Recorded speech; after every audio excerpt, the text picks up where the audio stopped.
is Nawaz Singhania of the Body Art Fitness Centers. So, as lockdown slowly opens up in various states and our fitness centers, our gymnasiums, etc. are given permission to very carefully open up with very strict safety protocol and management in order, I still want to talk to some of us who may not find a fitness center very conducive. Perhaps you're a senior citizen, perhaps you're pregnant, perhaps you have comorbidities, and you realize that it's safer to just be indoors and work out at home. So if you're running out of options, I have tons, in fact more than a fitness center does, for you right here at home, and I want to go through some of those with you using just household items, things you will find in your closet, things you will find in your home or in your kitchen. So let's get going. Begin by doing 2 sets of each exercise of maybe about 8 to 12 counts per set, depending on how you're feeling. Beginner 8, intermediate 10, and then you can progress as you feel you've adapted. And you always exhale on the effort. Remember that. Exhale on the most difficult part of the exercise, inhale on the easier part. Some exercises don't have a more or less difficult part. It's all kind of even, which is when it's important to make sure that you continue breathing normally and you do not hold your breath at any point in time. The muscles, the lungs, etc. need that oxygen supply to be able to work well, work continuously. First is the kettlebell workout. But of course we don't have a kettlebell at home, so what are we going to do?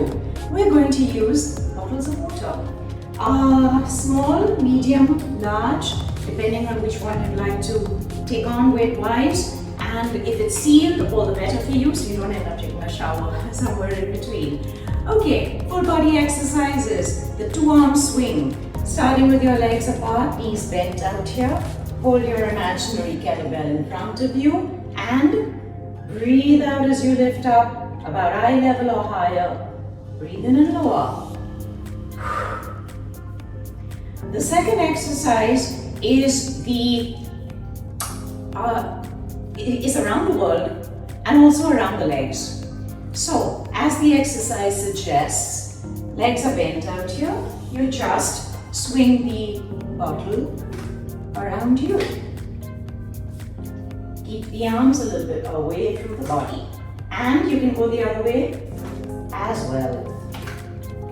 Around the legs is the same thing, just down lower. Bent out here and around your legs, so no surprise. The figure 8, while we're down here, is as if you're drawing the number 8 between your legs. And you're going both ways. So let's see how that works. Right, and the other way too. Lovely. So, don't have exertubes or exerbands in the house, resistance bands, doesn't matter. Use an old dupatta, or if you don't have a female in the house, even a male shawl. Anything that you can grab and tie a knot into like this, see, as I've done. Okay, showing you a couple of exercises here. Standing straight, hands in front of you, shoulder level, pulls apart, working the upper body out here. And then pulls upward, overhead, even backward here, bent armed, targeting different parts of the upper body. Use the band for abdominal and lower body too. In fact, great combination work.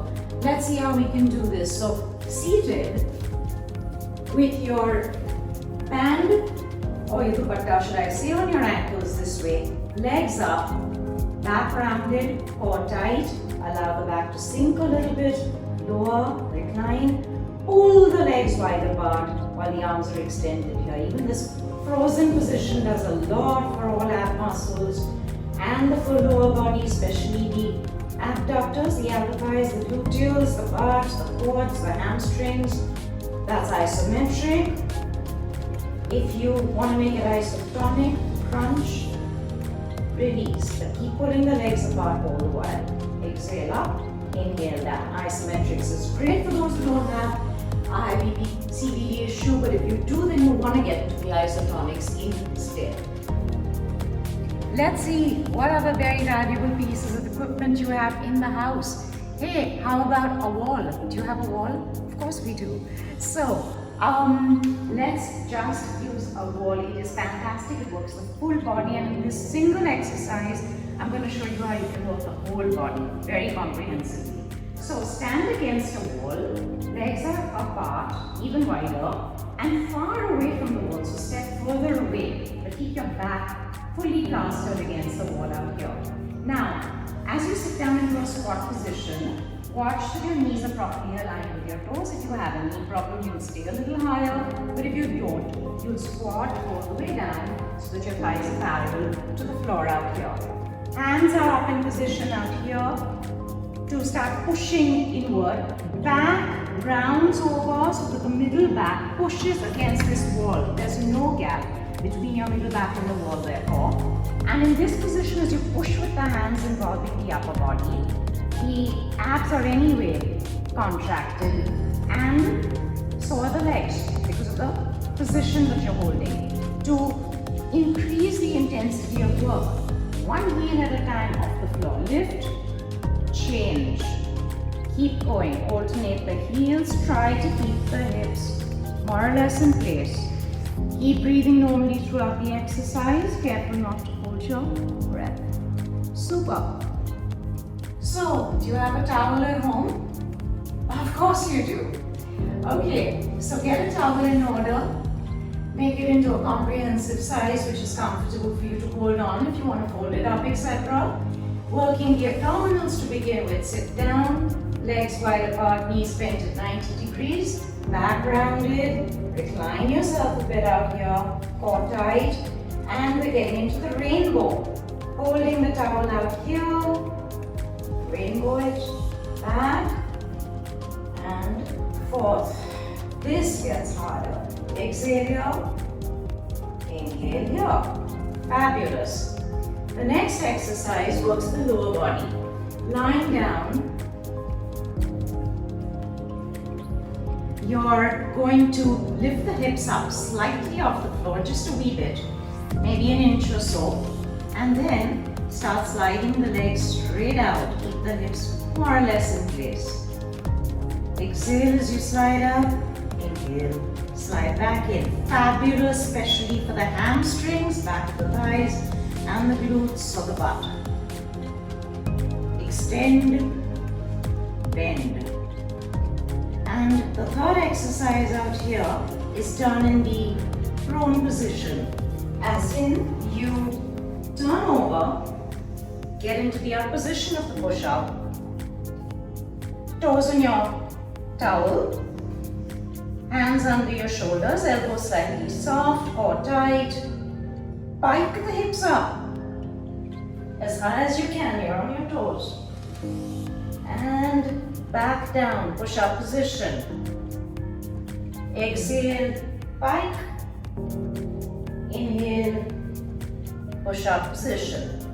Super. So, got kids in the house? You probably do, in which case you definitely have a kid's ball at home. Fabulous piece of exercise equipment at this point in time. So, let's start with hand-eye coordination and with quickening our reflexes. Just use the ball against any wall at home. Here you go.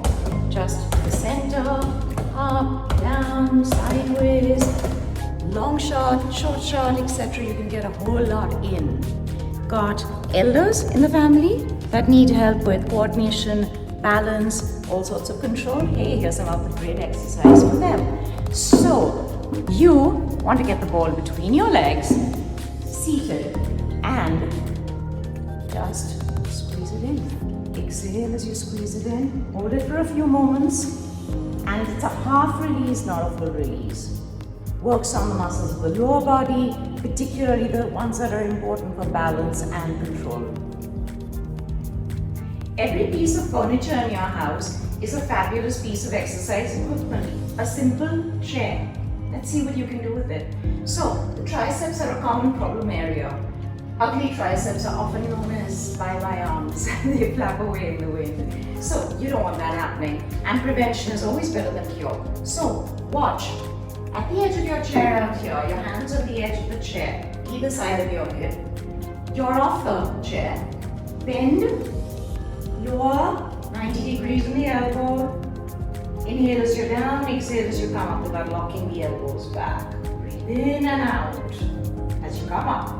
So the more bent your legs are, the easier it becomes. The straighter and straighter the legs are, the harder it becomes. Next exercise is the abdominals. Sitting on the edge of the chair entirely, round over, start leaning back, but don't let the back touch the back of the chair. Keep the abs nice and tight, spine fully rounded. Get into tiny crunches here. As you involve the legs, either one at a time, or then even both together, up and down. You'll find that you work the lower abdominal muscle that way. To involve the waist, twist over to one side, legs on the other side, crunch in this position. Exhale up, leg up, you up, inhale down. And then of course swish sides, swish legs, twisting over the other way as well. Moving into lower body work, you need the legs of the chair. So, sitting down on the floor against the legs of your chair out here, legs bent at about a 90-degree angle, feet straight, no rolling at the ankle. You start pushing outward isometrically. That means it's a steady, held contraction, equal amount of pressure all through. If you have a high BP or a CBD issue, however, you will get into isotonics, which is pulsed. You don't hold it statically all the while, but you push and you part release. Exhale as you push, inhale as you part release. Working the whole outer thigh, part, hamstring, quad region, and then even, hey wait, inner thighs, look at your feet. They flip around now, hugging the outer legs. Your feet on the outer side of the chair legs. And now you start pushing inward instead of outward. Again, isometrically, frozen, or then isotonically, pulsed, as we spoke earlier. We're leaning back here on the floor to make sure that our back remains safe all through.